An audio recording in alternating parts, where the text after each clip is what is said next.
2 లక్షల మందికి ఉపాధి ఉద్యోగాలు 10,000 కోట్ల పెట్టుబడులే లక్ష్యంగా ఆంధ్రప్రదేశ్ టెక్స్టైల్ పాలసీకి ఏపీ ప్రభుత్వం రూపకల్పన చేసింది. చేనేత జౌళి శాఖపై సచివాలయంలో మంత్రి సవిత ఆ శాఖ అధికారులతో సీఎం సమీక్షించారు. రాష్ట్రానికి పెద్ద ఎత్తున పెట్టుబడులు తెచ్చేందుకు ఇప్పటికే 10 పాలసీలు ప్రకటించామని, వస్త్ర రంగంలో బహుళ ప్రయోజనకరమైన పాలసీకి రూపకల్పన చేయాలని చంద్రబాబు సూచించారు. కొత్త పాలసీలో పెట్టుబడిదారులకు రాయితీలు, నేత, processing, garments and integrated units కు ప్రోత్సాహకాలు ఇవ్వాలని సీఎం సూచించారు. ఎస్సీ, ఎస్టీ, బీసీలతో పాటు మహిళలకు కొత్త పాలసీలో మూలధన సబ్సిడీ పెంచి అదనపు ప్రోత్సాహకాలు ఇవ్వాలని నిర్ణయించారు. ఈ రంగంలోకి వచ్చే పెట్టుబడులు గ్రామ స్థాయి నుంచి మహిళలకు ఉపాధి ఇచ్చే విధంగా 2018-23 పాలసీ కన్నా చాలా మెరుగ్గా ఉండాలి అన్నారు. నూతన టెక్స్టైల్ పాలసీ ముసాయిదాపై సంతృప్తి వ్యక్తం చేసిన చంద్రబాబు త్వరలో మంత్రివర్గంలో చర్చించి నిర్ణయం తీసుకుంటామని అన్నారు. చేనేత జౌళి శాఖ అధికారులు మాట్లాడుతూ 5 ఏళ్లలో $1 బిలియన్ ఎగుమతి లక్ష్యంగా 2024-29 టెక్స్టైల్ పాలసీ ఉంది అన్నారు. పీపీపీ విధానంలో రాష్ట్రంలోని 5 ప్రాంతాల్లో ఇంటిగ్రేటెడ్ టెక్స్టైల్ పార్కుల అభివృద్ధి చేయనున్నట్లు తెలియజేశారు. ఇక ఫార్మ్ టు ఫ్యాబ్రిక్ ట్యాగ్ తో రూపొందించిన ఈ విధానంలో రాష్ట్రంలో ఉత్పత్తి అయ్యే మొత్తం నూలును వస్త్రంగా మార్చడమే లక్ష్యమని వివరించారు. పెట్టుబడి స్థాయిని బట్టి సూక్ష్మ, చిన్న, మధ్య, భారీ, మెగా, అల్ట్రా ఇలా 6 కేటగిరీలుగా విభజించి గరిష్టంగా 10 కోట్ల వరకు రాయితీ ఇచ్చేలా డ్రాఫ్ట్ రూపొందించింది అని వారు చెప్పారు. సమోసాల కోసమే గత వైసీపీ ప్రభుత్వం 9 కోట్లు ఖర్చు పెట్టిందని, అసలు బాధ్యత అనేది లేకుండా వ్యవహరించిందని డిప్యూటీ సీఎం పవన్ కళ్యాణ్ ఆగ్రహాన్ని వ్యక్తం చేశారు. జగన్ పాలనలో పారదర్శకత, జవాబుదారీతనం లేవు అన్నారు. ఆ ప్రభుత్వం చేసిన తప్పులకు బాధ్యత వహించేలా చర్యలు తీసుకుంటామని, భవిష్యత్తులో పునరావృతం కాకుండా చూస్తామని ఆయన పేర్కొన్నారు. ఢిల్లీ పర్యటనలో ఉన్న ఆయన పలువురు కేంద్ర మంత్రులతో భేటీ అయ్యారు. అదానీ, జగన్ వ్యవహారంపై సీఎం చంద్రబాబుతో చర్చించి ఒక నిర్ణయం తీసుకుంటామని చెప్పారు. ఆర్జీవీ వ్యవహారంపై మాట్లాడుతూ పోలీసులు వాళ్ల పని చేస్తున్నారు అని అన్నారు. హోంశాఖ, లా అండ్ ఆర్డర్ తన పరిధిలో లేదని ముఖ్యమంత్రిని ఈ విషయంలో అడగాలి అని చెప్పారు. ఇబ్బంది పెట్టిన వారిని పట్టుకోవడానికి ఎందుకు తటపాటాయిస్తున్నారని ఢిల్లీ మీడియా అడిగినట్లు సీఎంకి చెబుతాను అని పవన్ చెప్పారు. ఇక ఇదిలా ఉంటే ఇవాళ ప్రధాని మోదీతో పవన్ భేటీ కానున్నారు. పార్లమెంటు భవనంలో ఈ ఉదయం 11 గంటలకు మోదీతో సమావేశమవుతారు. ఆ తర్వాత కేంద్ర పర్యావరణ, అటవీ మంత్రి భూపేందర్ తోనూ భేటీ అయ్యే అవకాశం ఉంది. కస్టోడియల్ టార్చర్ పై మాజీ ఎంపీ, ప్రస్తుత ఏపీ శాసనసభ డిప్యూటీ స్పీకర్ రఘురామకృష్ణంరాజు ఫిర్యాదుతో గుంటూరు నగరం పాలెం పోలీసు స్టేషన్లో కేసు నమోదైంది. ప్రభుత్వం ప్రకాశం జిల్లా ఎస్పీని విచారణ అధికారిగా నియమించింది. ఈ నెల 13వ తేదీన పోలీసులు విజయపాలును ఈ కేసులో ప్రశ్నించారు. తెలీదు, గుర్తులేదు, మర్చిపోయా అనే సమాధానాలు ఇస్తూ ఆయన విచారణకు సహకరించకుండా మొండికేశారు. మంగళవారం మరోమారు విజయపాల్ను ఒంగోలులోని ఎస్పీ కార్యాలయానికి పిలిపించి ప్రశ్నించారు. ఉదయం 11 గంటల నుంచి రాత్రి 9 దాకా ఈ ప్రక్రియ కొనసాగింది. విచారణ అధికారిగా ఉన్న ఎస్పీ ఏఆర్ దామోదర్ సాయంత్రం 6 గంటలకు స్వయంగా రంగంలోకి దిగారు. రఘురామకృష్ణంరాజును అంతమొందించేందుకు కుట్ర పన్నారా? దీని వెనుక ఎవరు ఉన్నారు? కస్టడీలో ఆయన ఎందుకు హింసించారు? మీరు కొట్టకపోతే ఆయన కాలికి గాయాలు ఎలా అయ్యాయి? ఎవరి ఆదేశాల మేరకు రఘురామును కొట్టారు? హైదరాబాద్ లో అరెస్టు చేసిన తర్వాత న్యాయమూర్తి ఎదుట హాజరుపరచకుండా ఎందుకు సిఐడి కార్యాలయంలో నిర్బంధించారు? ఇలా అనేక కోణాల్లో విజయపాల్ను ప్రశ్నించారు. కానీ ఆయన దేనికి సరైన సమాధానాలు ఇవ్వలేదని తెలిసిందే. ఇక పోలీసులు అప్పటికే సేకరించిన ఆధారాలను ఆయన ముందుంచి ప్రశ్నించి కొంత సమాచారాన్ని రాబట్టినట్లు తెలుస్తోంది. ఇక రాత్రి 9 గంటల వరకు విచారణ జరిపిన అనంతరం ఆయన అరెస్ట్ చేస్తున్నట్లు ప్రకటించారు. కాగా అరెస్టు నుంచి తప్పించుకునేందుకు విజయపాల్ విశ్వ ప్రయత్నం చేశారు. హైకోర్టులో ఆయనకు చుక్కెదురు కావడంతో సుప్రీంకోర్టును ఆశ్రయించారు. ఆయన తరపున సీనియర్ న్యాయవాది అభిషేక్ సింఘ్వి వాదనలు వినిపించారు. ముందస్తు బెయిల్ కోసం విజయపాల్ దాఖలు చేసిన పిటిషన్ను సైతం సుప్రీంకోర్టు సోమవారం కొట్టివేసింది. ఏపీలో తీవ్ర సంచలనం సృష్టించిన రౌడీ షీటర్ బోరుగడ్డ అనిల్ ను అరెండల్పేట పోలీస్ స్టేషన్లో అందిన రాజమర్యాదల వ్యవహారంలో విస్తుపోయే నిజాలు ఒక్కొక్కటిగా బయటకు వస్తున్నాయి. ఈ ఘటనకు సంబంధించి ఇప్పటికే సీఐ కొంక శ్రీనివాసరావును వీఆర్కు పంపగా 4 కానిస్టేబుళ్లను సస్పెండ్ చేశారు. ఈ వ్యవహారం అంతటితో ముగిసింది అని అంతా భావించారు. కానీ పోలీస్ స్టేషన్లోని సీసీ కెమెరాల ఫుటేజ్ను పరిశీలించిన పోలీస్ అధికారులకు మతిపోయినంత పనైంది. పోలీస్ అధికారులకు పెద్ద మొత్తంలో డబ్బు ముట్టడం వల్లే బోరుగడ్డ అనిల్ స్టేషన్ ను తన పిక్నిక్ పాయింట్ గా మార్చుకున్నా అందరూ కళ్లు మూసుకున్నారు అని దర్యాప్తులో గుర్తించినట్లు తెలిసింది. ఈ మొత్తం వ్యవహారం వెనుక గుంటూరుకు చెందిన వైసీపీ ముఖ్య నేత పై స్థాయిలో చక్రం తిప్పినట్లు తెలిసింది. ఆ వైసీపీ నేతకు అత్యంత సన్నిహితంగా ఉండే ఒక పోలీస్ అధికారి ద్వారా 5 లక్షలు పంపినట్లు తెలుస్తోంది. అందులో 2 లక్షలు మరో అధికారికి ఇవ్వగా మిగిలిన 3 లక్షలు ఎవరికి అందాయి అనేది మాత్రం ప్రశ్నార్థకంగా మారింది. ఇక ఆ అధికారి స్టేషన్లో ఉండగా ఓ రోజు అర్ధరాత్రి సమయంలో బోరుగడ్డ తనయుడు, ఆయన భార్య, మామ దర్జాగా లోపలికి వచ్చి కూర్చున్నట్లు సీసీ కెమెరా ఫుటేజీల్లో గుర్తించారు. బోరుగడ్డ తన కుమారుణ్ణి అరగంట సేపు ఒడిలో కూర్చోబెట్టుకుని ముద్దాడిన దృశ్యాలు కూడా సీసీ కెమెరాలో రికార్డయ్యాయి. అనిల్కు కస్టడీలో ఇబ్బంది లేకుండా నోరు విప్పకుండా చూసేందుకు వైసీపీ అధిష్టానం ఈ పని చేసినట్లు తెలిసింది. సోషల్ మీడియాలో పెట్టిన అసభ్యకరమైన పోస్టులకు సంబంధించి ఒంగోలు రూరల్ పోలీస్ స్టేషన్లో విచారణకు హాజరు కావాల్సిన రామ్ గోపాల్ వర్మ ఇల్లు వదిలి పరారయ్యారు. అరెస్టుకు భయపడి 2 రోజులుగా వర్మ అజ్ఞాతంలోనే ఉంటూ పోలీసులను తప్పుదోవ పట్టించే ప్రయత్నాలు చేస్తున్నారు. షూటింగ్ కోసం కోయంబత్తూరు వెళ్తున్నాను అంటూ అక్కడి విమానాశ్రయంలో తీసిన ఫోటోలను ఎక్స్ ఖాతాలో పోస్ట్ చేశాడు.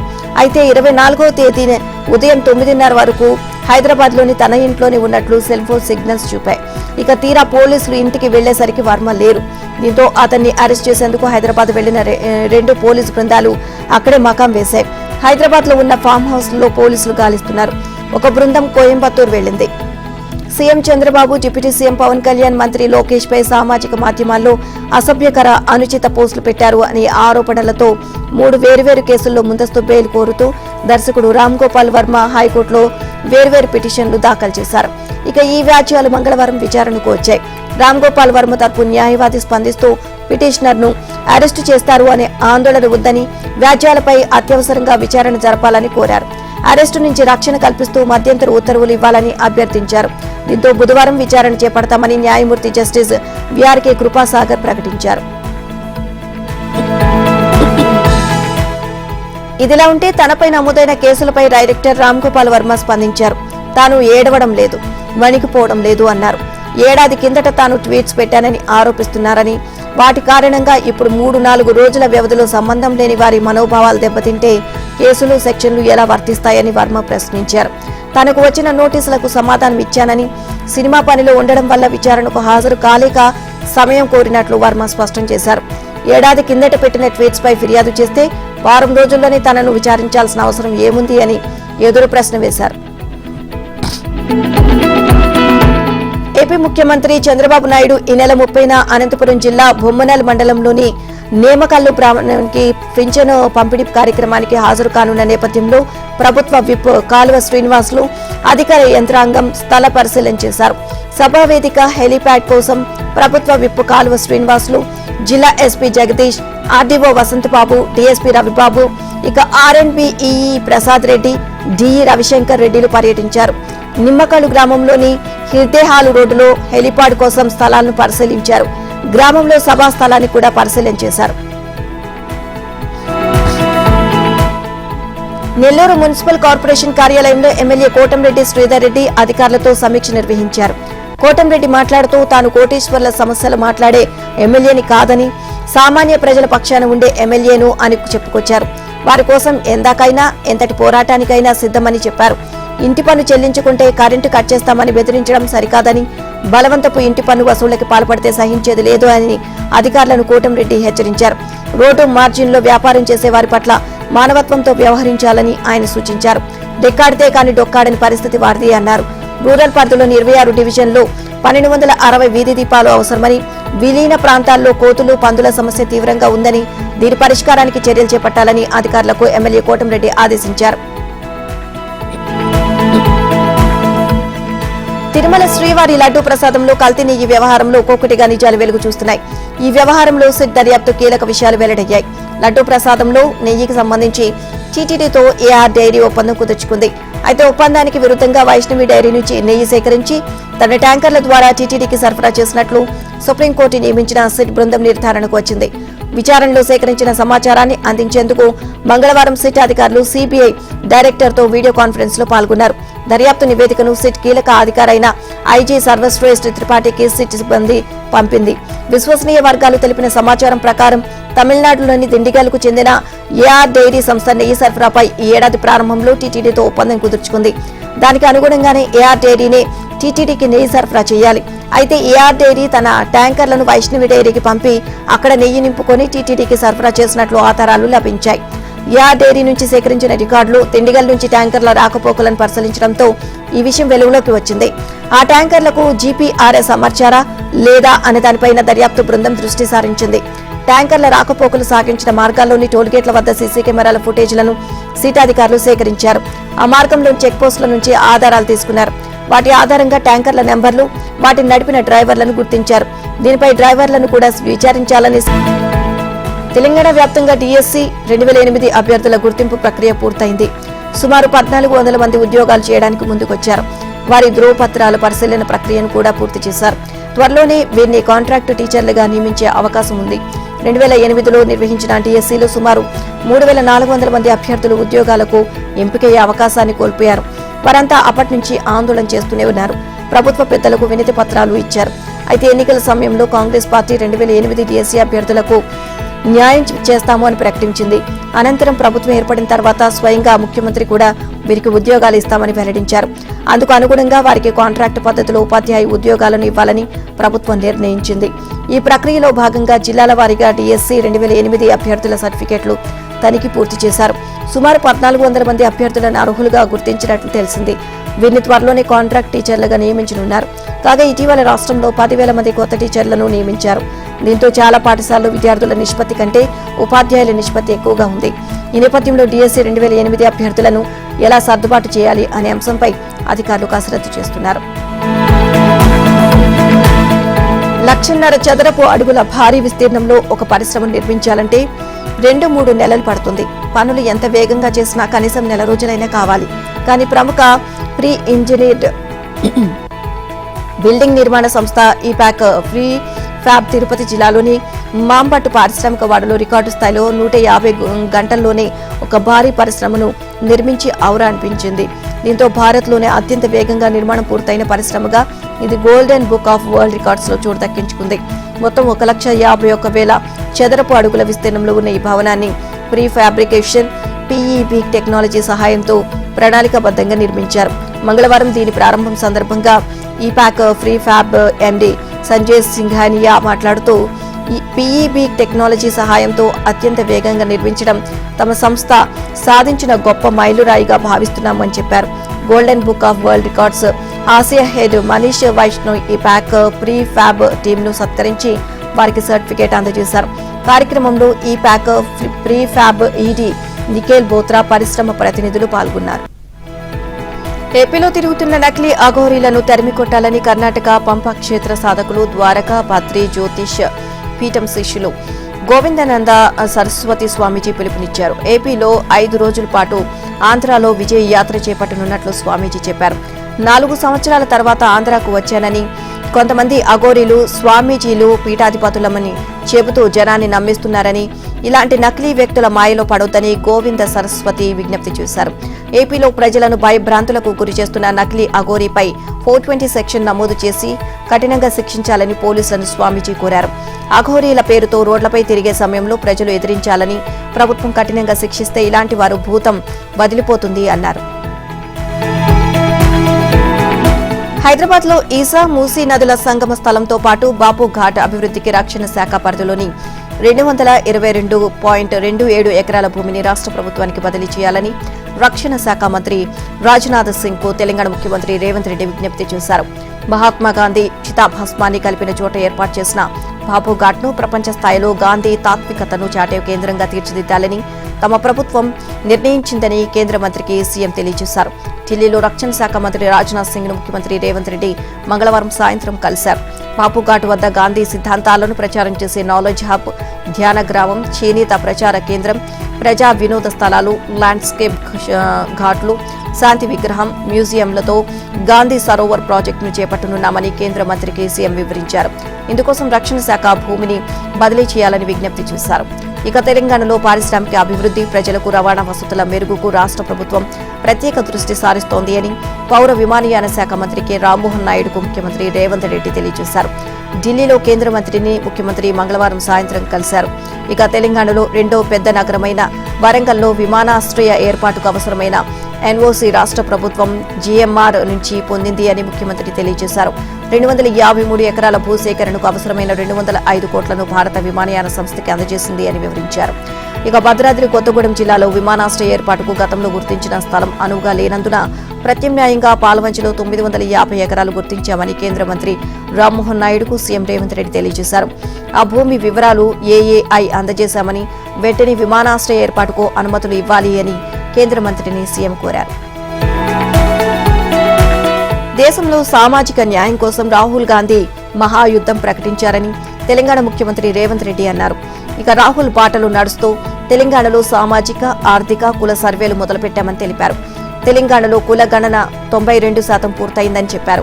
మంగళవారం రాజ్యాంగ దినోత్సవం సందర్భంగా కాంగ్రెస్ పార్టీ ఆధ్వర్యంలో ఢిల్లీలోని తలకటోరా స్టేడియంలో నిర్వహించిన సంవిధాన్ రక్షక్ అభియాన్ సదస్సులో సీఎం రేవంత్ ప్రసంగించారు.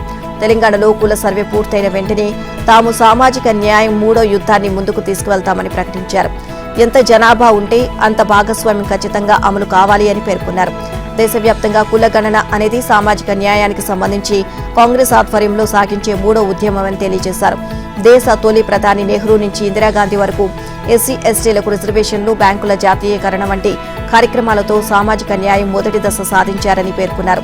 రాజీవ్ గాంధీ హయాంలో 18 ఏళ్లకే ఓటు హక్కు, మండల్ కమిషన్ నివేదిక వంటి కార్యక్రమాలతో సామాజిక న్యాయం 2.0 పూర్తయిందని అన్నారు. సోనియా గాంధీ, మల్లికార్జున ఖర్గే, రాహుల్ గాంధీ ఆధ్వర్యంలో కుల గణన చేసేందుకు సామాజిక న్యాయం 3.0 ప్రారంభమైందని చెప్పారు. 10 ఏళ్లుగా దేశంలో రాజ్యాంగం ప్రమాదంలో ఉందని సీఎం రేవంత్ ఆందోళన వ్యక్తం చేశారు. రాజ్యాంగ రక్షణకు రాహుల్ గాంధీ దేశవ్యాప్త ఉద్యమం చేపట్టారని గుర్తు చేశారు. రాహుల్ ఉద్యమంలో ప్రజలు భాగస్వాములు అయ్యారని, అందుకే మోదీ 400 సీట్లు అడిగితే ప్రజలు 240కే పరిమితం చేశారు అని చెప్పారు. ఇక రాజ్యాంగం ఉద్యమం కేవలం రాహుల్ గాంధీకి మాత్రమే పరిమితమైంది కాదని, ఇక అందులో ప్రతి ఒక్కరూ భాగస్వాములు కావాలని పిలుపునిచ్చారు.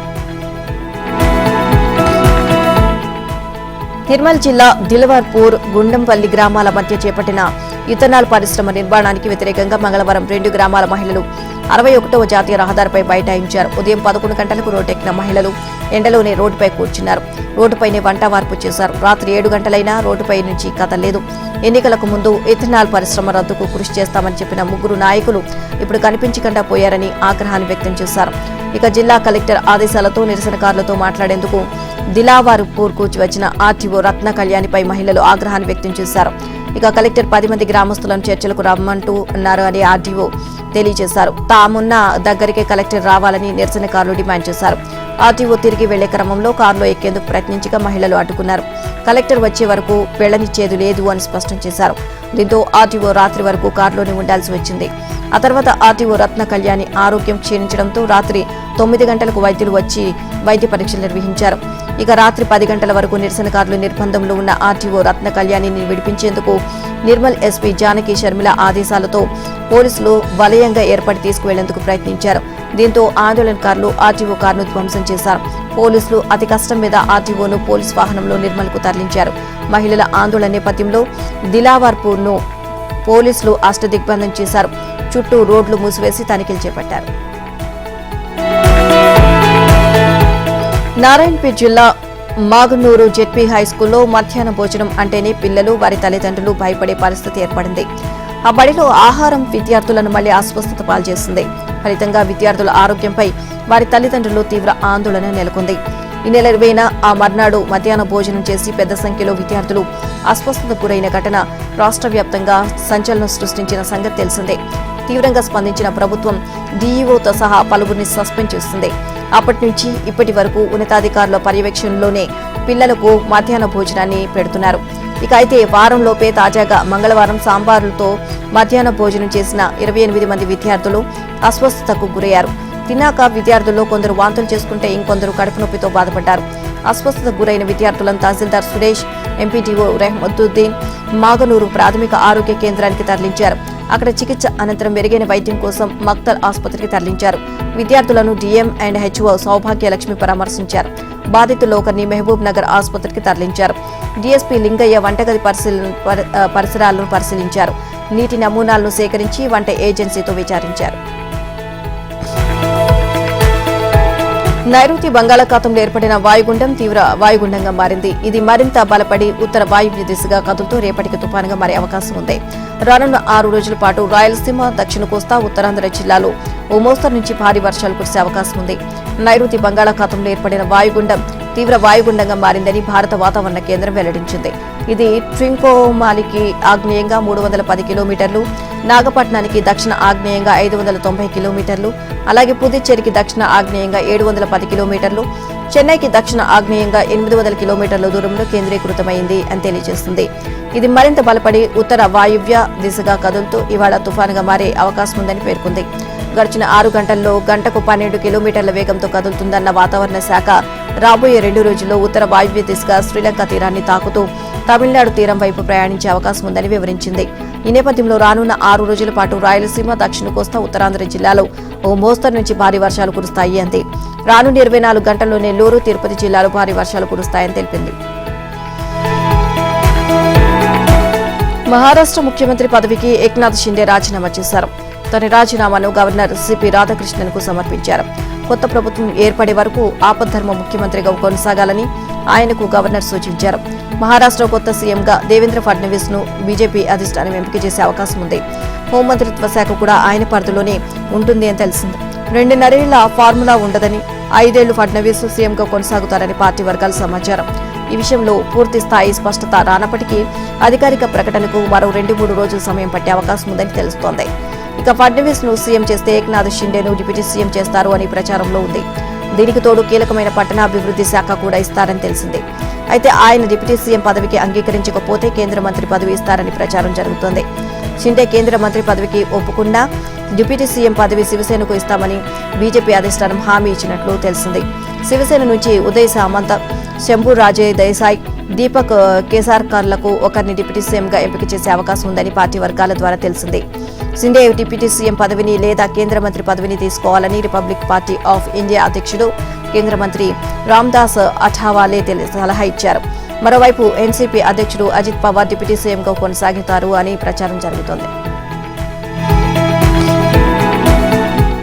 తెలంగాణలో రేవంత్ రెడ్డి ప్రభుత్వం కులగణన చేపట్టిందని, ఇదో చరిత్రాత్మక ఘట్టమని కాంగ్రెస్ ఎంపీ రాహుల్ గాంధీ చెప్పారు. కాంగ్రెస్ పార్టీ ఏ రాష్ట్రంలో అధికారంలోకి వచ్చినా తెలంగాణ తరహాలోనే కులగణన చేపడతామని ప్రకటించారు. తెలంగాణలో కులగణన ఫలితాల ఆధారంగా విధానాలు రూపొందిస్తామని తెలిపారు. మంగళవారం ఢిల్లీలో కాంగ్రెస్ నేతృత్వంలో నిర్వహించిన సంవిధాన్ రక్షక్ అభియాన్ సభలో రాహుల్ ప్రసంగించారు.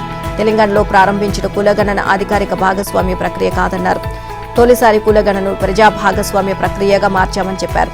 ఒక గదిలో 10 నుంచి 15 మందితో కూర్చొని కులగణను రూపొందించలేదన్నారు. తెలంగాణలోని దళితులు, ఆదివాసీలు, మైనార్టీలు ఇలా ప్రజలందరి భాగస్వామ్యంతో కులగణన చేపడుతున్నామని చెప్పారు. కులగణన అంటేనే బీజేపీ భయపడుతుంది అని రాహుల్ విమర్శలు చేశారు.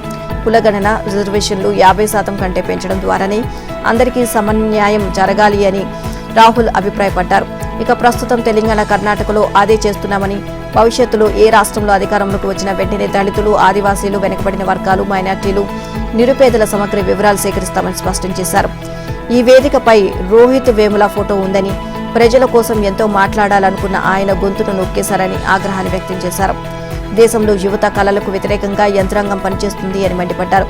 అదానీ, అంబానీ, టాటా, బిర్లాలు ఆదివాసీల, దళితుల అని రాహుల్ ప్రశ్నించారు. దేశాన్ని కేవలం 90 మంది నడిపిస్తున్నారని నివేదికలు చెబుతున్నాయని గుర్తు చేశారు. కాంగ్రెస్ పార్టీ వర్కింగ్ కమిటీ ఈ నెల 29న సమావేశం కానుంది. ఏఐసీసీ అధ్యక్షుడు ఖర్గే అధ్యక్షతన జరిగే సమావేశంలో మహారాష్ట్ర, హర్యానా అసెంబ్లీ ఎన్నికల్లో పార్టీ వైఫల్యంపై సమీక్షించనున్నారు. పంజాబ్, రాజస్థాన్, ఉత్తరప్రదేశ్ ఉప ఎన్నికల్లో పార్టీ ప్రభావం చూపకపోవడంపై కూడా చర్చించనున్నారు. వీటితో పాటు ఢిల్లీ, బీహార్లో త్వరలో జరగనున్న అసెంబ్లీ ఎన్నికల్లో పార్టీ సత్తా చాటేందుకు ఎలాంటి వ్యూహాన్ని అమలు చేయాలి అనే అంశంపై కూడా సిడబ్ల్యూసీ సభ్యులు చర్చించనున్నారు. అంతేకాక మహారాష్ట్రలో ఇండియా కూటమి వైఫల్యానికి ఈవీఎంలే కారణము అనే ఆరోపణల నేపథ్యంలో ఈవీఎం యంత్రాల వినియోగంపై కూడా సిడబ్ల్యూసీలో చర్చించే అవకాశం ఉందని పార్టీ వర్గాలు పేర్కొన్నాయి. ఇక పార్టీ ఎజెండా అయిన కులగణనపై వచ్చే 2 నెలలు దేశవ్యాప్తంగా విస్తృత ప్రచారం చేయాలని పార్టీ వర్గాలు భావిస్తున్నాయి. డోప్ పరీక్షకు మూత్రం నమూనా ఇచ్చేందుకు నిరాకరించిన స్టార్ రెజ్లర్ బజరంగ్ పునియాపై జాతీయ డోపింగ్ నిరోధక సంస్థ కొరడా జలిపించింది. అతన్ని ఏకంగా 4 సంవత్సరాలు సస్పెండ్ చేస్తున్నట్లు ప్రకటించింది. జాతీయ జట్టుకు ఎంపిక పోటీల సందర్భంగా టోక్యో ఒలింపిక్స్ కాంస్య పథక విజేత బజరంగ్ గత మార్చి 10న డోప్ టెస్టుకు హాజరు కావాల్సి ఉంది. అయితే గడువు దాటిన కిట్లతో తన నమూనాను పరీక్షించే అవకాశం ఉందని ఆందోళన వ్యక్తం చేస్తూ అందుకు బజరంగ్ ససేమిరా అన్నారు. ఇక దాంతో గత ఏప్రిల్ 23న నాడా అతన్ని ప్రాథమికంగా సస్పెండ్ చేసింది. దర్మిలా యునైటెడ్ వరల్డ్ రెజ్లింగ్ కూడా పునియాపై చర్య తీసుకుంది. తన సస్పెన్షన్ కు కూడా క్రమశిక్షణ ప్యానెల్ వద్ద బజరంగ సవాల్ చేశాడు. విచారణ జరిపిన క్రమశిక్షణ కమిటీ పునియాను దోషిగా తేల్చింది.